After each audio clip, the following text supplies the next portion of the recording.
Looking back today on the Oslo peace process, especially if you didn't live through it, it is hard to imagine how close Israel and the Palestinians actually got to peace. The first question to address is what changed that led the PLO and Israel to begin these talks when in previous decades they could not.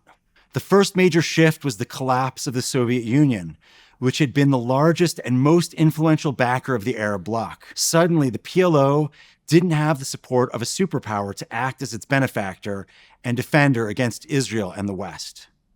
The second major shift came after the PLO backed Saddam Hussein and Iraq in the first Gulf War in 1991. Because George H.W. Bush was able to build such a broad international coalition against Iraq, and because Iraq lost that war so dramatically, the PLO again found itself more alone in the international community than it had been previously.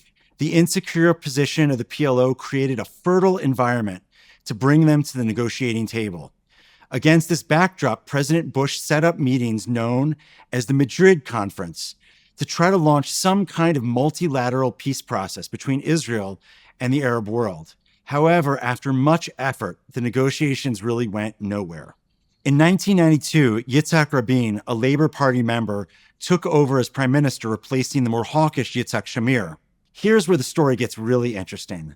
While the official peace process was pretty much dead on arrival, two Israeli academics and a PLO representative began to have a series of secret and non-binding talks in Oslo in 1992.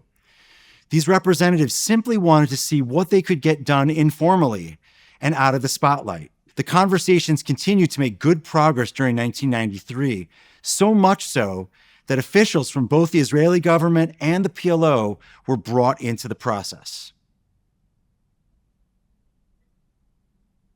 In September of 1993, the groups for meeting in Oslo issued letters of mutual recognition and a declaration of principles, also known as the Oslo Accords. They had three major elements. First, Israel would recognize the PLO as the representative of the Palestinian people, and the PLO would recognize Israel and reject terrorism. Second, the Palestinian Authority would be created as a kind of interim governing body for the Palestinians. And third, there was an agreement to leave some of the most difficult issues for later, after some trust and goodwill had been created. These came to be known as the final status issues, and they included what would happen to Jerusalem, how to deal with Palestinian refugees in the region and around the world, settlements, security arrangements, and clarification of borders. In one of the most well-known photo ops of that decade, Yitzhak Rabin and Yasser Arafat shook hands in 1993 in front of President Clinton on the White House lawn. It's easy to overlook how momentous this handshake actually was. Rabin was a military commander from the Israel Defense Forces, and Arafat was a longtime revolutionary and leader of the terrorist group, the PLO. After the ceremony, Rabin told reporters, "I felt a certain uneasiness. I cannot forget the 30 years of Palestinian terror.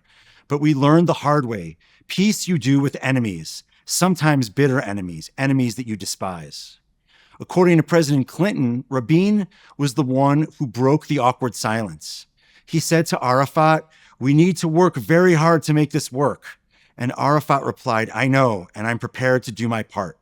Given the politics today, it is worth adding one more detail here that underscores just how different this time was than the one that we're living through. At this ceremony, Rabin spoke eloquently about how much each group would need to stretch in order to make peace. Here's a quote. "Let me say to you, the Palestinians, we are destined to live together on the same soil in the same land. We, the soldiers who have returned from battle stained with blood, we who have seen our relatives and friends killed before our very eyes. Enough of the blood and tears, enough."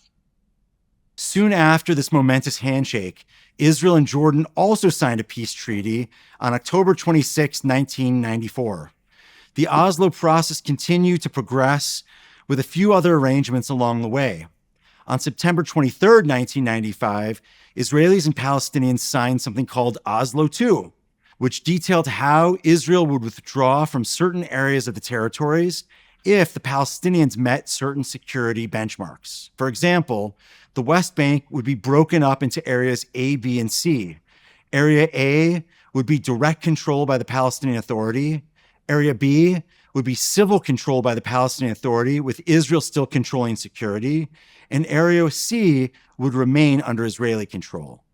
This division of the West Bank was only supposed to serve as an interim step, but these divisions still exist today. Now that we understand the origins of the Oslo peace process, we're ready to go into the next chapter that will get deep into understanding how cracks formed in this process and ultimately what led to the demise of the peace process.